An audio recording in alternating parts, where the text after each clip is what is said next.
So that is now taking away jobs from, for example, agriculture experts that are Okay. supposed to recommend, what to do if your farm is not doing well. We've talked about Mm-hmm. teachers now because teacher AI explains things better than a teacher would. Also, it's like specifically tailored for an individual and how your mind works because not two minds work exactly the same way.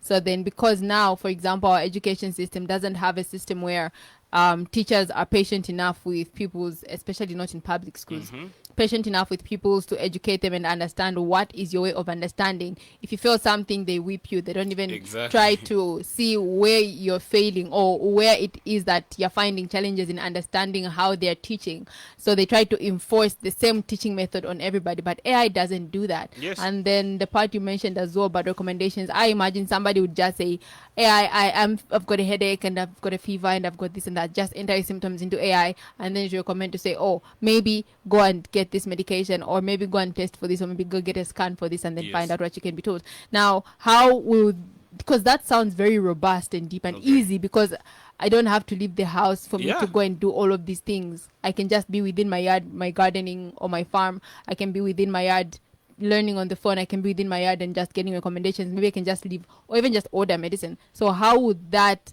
not take over industry and jobs for of people? Okay. When it comes to things like teaching, right?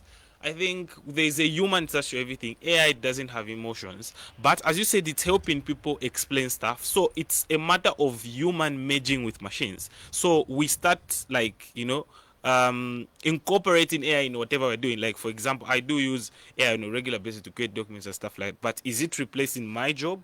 Not necessarily, but it's helping me do my job more effectively. So if teachers can integrate AI into their workflows to be like helping them, reduce that stress, because they are humans and they are going to get stressed because they're handling maybe 60 students and each one needs attention. But if they can integrate AI, it's gonna help the teacher focus on the most important parts of class. Okay, who's doing what, because the AI is doing some of the teaching, because you also need some wisdom, human wisdom, because these AI systems only predict things, and when we say predicting, it's not 100% accurate. So again, when it comes to agriculture experts, we need them to train the same AI systems, because I am not an agricultural specialist, so I can't say I'm gonna treat it to train the AI to be better than agriculture specialist. So I need the person to help me diagnose, and then it should work hand in hand. So we have an agricultural specialist. Maybe the AI will predict that use this medicine, right? But we don't have that medicine